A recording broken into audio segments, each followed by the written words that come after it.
O Senhor esteja convosco. Ele está no meio de nós. Anúncio da boa nova de nosso Senhor Jesus Cristo, segundo Mateus. Naquele tempo, Jesus tomou consigo Pedro, Tiago e João, seu irmão, e os levou a um lugar à parte, sobre uma alta montanha, e foi transfigurado diante deles. Seu rosto brilhou como o sol e suas roupas ficaram brancas como a luz.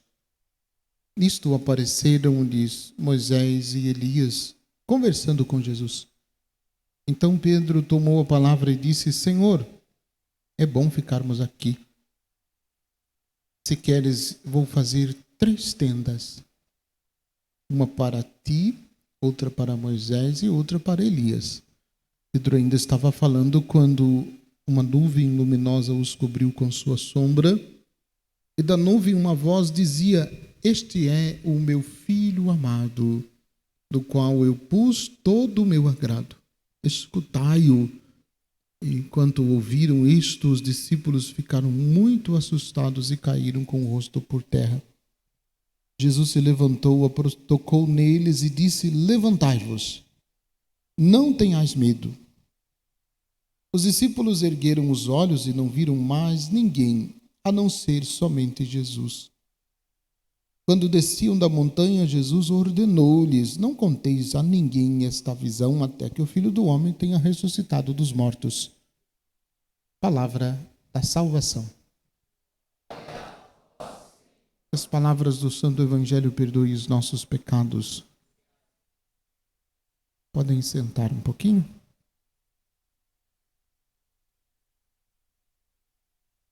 Existem alguns movimentos espirituais que a Quaresma nos propõe e que, por vezes, pela conturbação e pela agitação do mundo, está passando desapercebido para muita gente. O mundo está distorcendo o sentido espiritual da Quaresma. Qual é o sentido espiritual da Quaresma? A preparação para a Santa Páscoa. É esse o sentido espiritual. Então, os sacrifícios, as penitências, as orações, a conversão, todas as práticas de piedade que nós desenvolvemos no período da Quaresma é para preparar o nosso coração para celebrar bem a Santa Páscoa. E aí, os movimentos que a Quaresma nos coloca, que a gente precisa observar de novo. Primeira leitura. Naqueles dias o Senhor disse a Abrão, ainda é Abrão, não é Abraão ainda, não mudou de nome, vai mudar de nome depois. Aqui é a promessa de Deus, ele vai passar a chamar a Abraão, mas ainda é Abrão. Deus diz a ele: sai da tua terra, da tua família, da casa de teu pai e vai para a terra que eu vou te mostrar. Movimento de saída. E aí a gente se pergunta, vejam, olhando para a história de Abrão deixou tudo. O texto descreve isso. E ele deixou tudo em nome de uma promessa que Deus fez para ele. Se a gente olha para Abraão sem fé, a gente diz que Abraão era pancada. Doidão de tudo. Como já se viu deixar tudo para trás e seguir em nome de uma promessa para conquistar uma terra que ele nem conhece, que ele nem nunca viu. Uma promessa que lhe feita. Ele se desinstalou e colocou a caminho. De onde é que você precisa sair? De onde é que você precisa desinstalar-se neste período quaresmal para você viver uma profunda experiência de Deus? De onde você precisa sair? O que você precisa deixar para trás? O que você precisa abandonar para fazer a opção por ele, por Jesus, por Deus. Como fez Abraão? Desinstale-se da sua falsa segurança. Desinstale-se da sua comodidade, da sua tranquilidade aparente, daquela situação que você não quer mexer, que você não quer mudar, porque está confortado. Está confortado, está tranquilo. Precisa mexer. Para a conversão acontecer, tem que mexer. E para mexer nessas situações, às vezes vai sangrar, vai doer. Mas tem que fazer. Tem que fazer para viver de forma mais profunda. Paulo a Timóteo: sofre comigo pelo Evangelho, fortificado pelo poder de Deus. Sofre comigo pelo Evangelho. Paulo pede isso para Timóteo. Se essa palavra é dirigida diretamente para nós, diz assim: eu sofrer com você por causa do Evangelho, estou fora. Eu não quero sofrer nada, eu quero uma vida tranquila. Sofrimento? Não. Deus é bom, Deus é amor, Deus é misericórdia, nunca vai permitir que eu sofra. E sofrer por causa do Evangelho? É a proposta que Paulo faz para Timóteo. Timóteo é um jovem seminarista. É um jovem discípulo de Paulo. Mas que está iniciando a sua caminhada na vida cristã. Está iniciando a sua caminhada como discípulo. Eu fico conversando com Paulo e falo assim: Paulo, esse é lá conselho que se dá para um jovem que está começando a caminhar? Está muito dentro do que nós estamos acostumados, porque o mundo ensina uma certa tranquilidade. Quanto mais tranquilo, melhor. Mas o segmento de Jesus, tranquilidade só depois da morte. Quer dizer, depois da morte se viveu bem aqui, né? Porque se não viveu bem aqui, depois da morte será atormentado também. Não precisa de tranquilidade, né? Tranquilidade é se viver como discípulo aqui. Mas se não viver, só Deus é que sabe. Mas é importante a gente refletir sobre a cruz, que significado tem a cruz. E cruz não é simplesmente um elemento de madeira que nós precisamos abraçar e seguir Jesus, como Jesus pede. Mas as contrariedades da vida. Situações que nós não evitamos, situações que nós não procuramos e quando chega nós não conseguimos evitar. Enfermidade, doença, vida familiar conturbada, bagunçada. Irmão brigado com o irmão, filho brigado com o pai. Família se dissolvendo, família se separando. Bom, se eu for citar, tem muita coisa que a gente precisa enfrentar. Que a gente precisa enfrentar, não como punição, mas com o coração voltado para Jesus. Com o coração unido ao coração de Jesus. E aí vem duas expressões no Evangelho que nos ajudam a passar por isso. A primeira é quando Jesus, quando da nuvem se ouve uma voz: este é o meu filho amado, em qual eu pus todo o meu agrado. Escutai-o. Recorde, qual foi a arma que Jesus usou para vencer a primeira tentação do diabo semana passada? Se és filho de Deus, manda que essa pedra se transforme em pão. O que foi que Jesus disse? Nem só de pão vive o homem, mas de toda a palavra que sai da boca de Deus. Você repetiu a primeira parte, a segunda parte você parou. Nem só de pão vive o homem.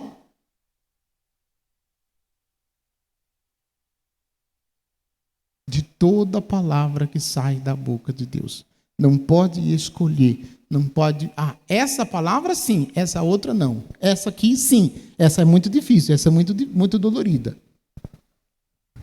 Essa é tranquila, essa é bonitinha, tem amor, tem piedade, tem essa aqui que tem que perdoar meu irmão. E se o meu irmão fez alguma coisa, lembra que Jesus falou? Se tiveres oferecendo a tua oferta e se lembrares que o teu irmão tem alguma coisa contra ti, deixa a tua oferta e vai fazer o quê? Isso é fácil?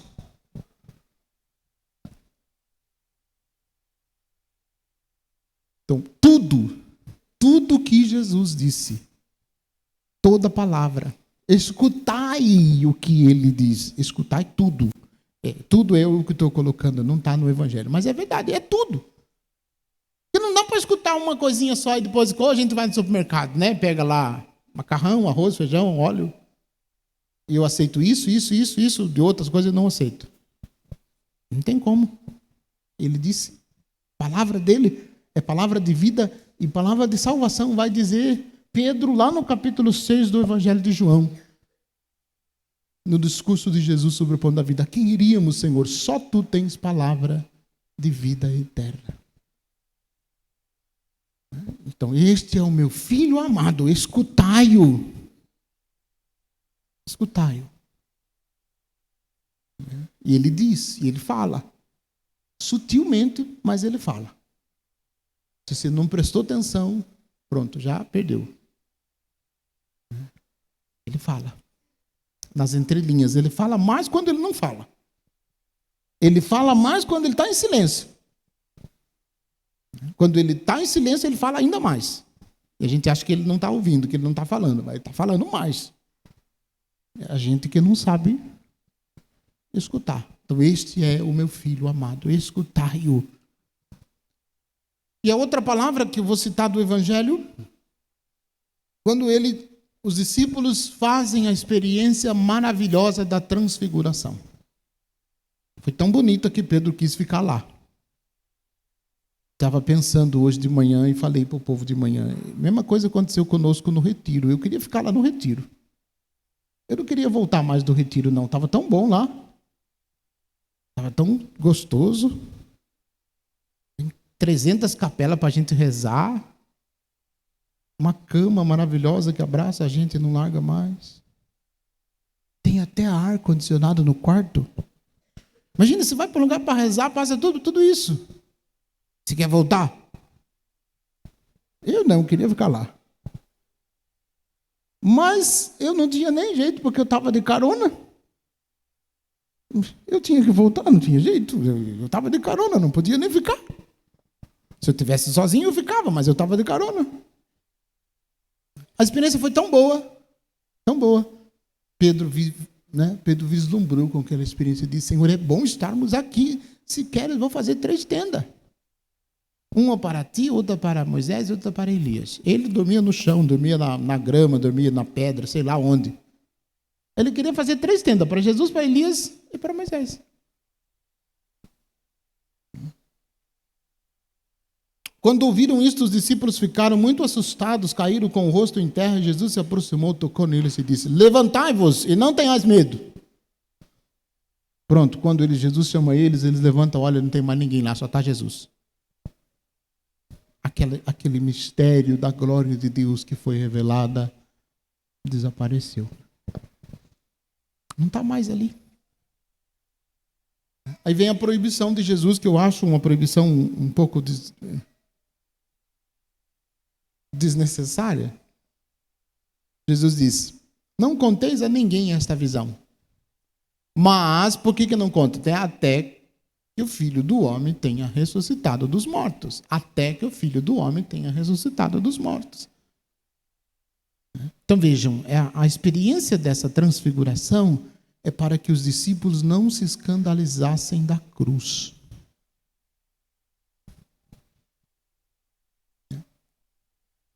Eu ouso dizer, mas parece que não adiantou muita coisa, não.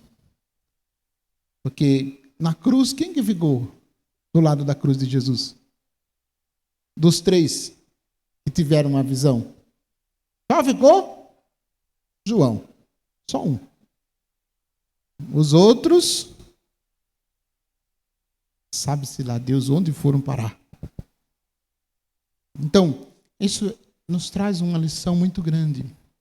Se nós não fazemos a experiência da presença de Deus que se revela a nós, nós não conseguiremos resistir às dificuldades que a vida vai nos apresentar.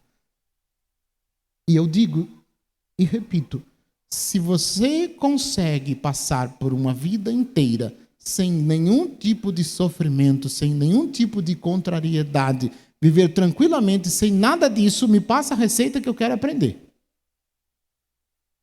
Me ensine, pelo amor de Deus. Porque isso não é possível. A vida vai apresentar contrariedades de situações que a gente nem imagina. E a gente só vai conseguir permanecer se nós fizermos uma experiência profunda de Deus. Como Jesus nos revela hoje no Evangelho. Ele propõe isso a cada um de nós.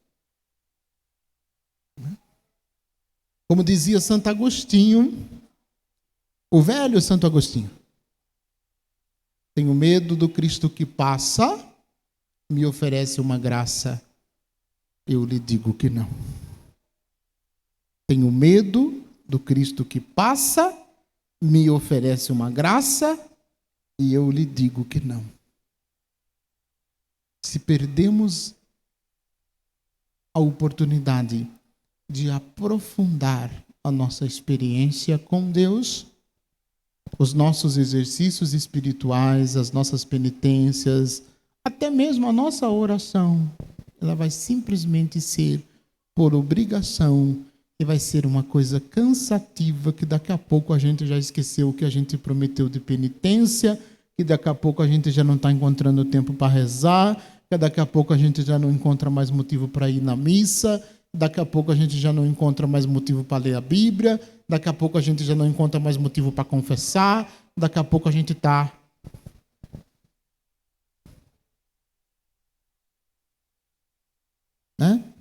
Não vou dizer o que eu pensei, mas você tem imaginação fértil, você já concluiu. Ou nós experimentamos verdadeiramente e mudamos o rumo da nossa vida, e damos um significado a partir da experiência da revelação da glória de Jesus, ou tudo passa a ser vazio, sem sentido e cansativo, e a gente fica daqui a pouco, enfadado com tudo isso. Então, qual o propósito você de fato fez para esta quaresma? E eu repito a pergunta do início: de onde você precisa sair? De onde você precisa desinstalar-se? Você precisa. Não adianta ficar protelando, dizendo amanhã eu faço, depois eu vou conseguir. Ou é só por uma vez, eu vou conseguir depois. Você está tentando, faz tempo, até agora nunca conseguiu. Então rompa de vez, Fica maciando, não. Lembra que eu disse semana passada, com o diabo, com o tentador, não se negocia. Rompe, sai e segue o caminho de Jesus. Para terminar, ou é santo, ou é santo. Se você pensou assim, ou é santo ou é nada, não tem opção de nada. Ou é santo, ou é santo. Nada é muito pouco para você que é discípulo de Jesus. Ou é santo, ou é nada. Não, ou é santo, ou é santo. Ou é santo ou você não é discípulo de Jesus. Ou é santo ou você não é cristão. Só isso. Só isso. Que nós possamos conseguir frutos de conversão com os nossos exercícios espirituais, com as nossas penitências, com os nossos jejuns, com as nossas orações, que possa de verdade mudar a nossa vida e a voz de Jesus seja a grande orientadora da nossa vida. vá nos orientar para o caminho de Jesus, como discípulos fervorosos do Senhor Jesus. E dando testemunho da sua graça. Como aquela historinha que eu gosto de contar. 2 homens estavam procurando tesouro, eram mineradores. Eles encontraram um tesouro muito grande, só que eles não tinham ferramenta para desfrutar do tesouro, e eles foram na cidade comprar ferramenta.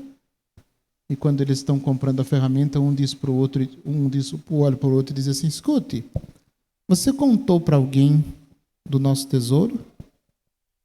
Ele disse: não contei. E você contou para alguém? Não, também não contei. Como se explica essa multidão de pessoas que estão vindo atrás da gente? Conclusão: quem encontrou um tesouro não precisa contar para ninguém. Basta você olhar para uma pessoa que encontrou um tesouro, você vai saber que ela encontrou um tesouro. Nós temos o maior tesouro da nossa vida. Quando as pessoas olham para nós, será que elas sabem que nós temos esse grandioso tesouro? A gente está sempre de cabeça baixa, a gente está sempre com cara de velório, né? Parece que não tem em Jesus coisa nenhuma. Isso também para a gente pensar e converter verdadeiramente o nosso coração. Que o Senhor Jesus fortaleça a nossa luta e nos leve a compreender verdadeiramente o mistério do seu seguimento.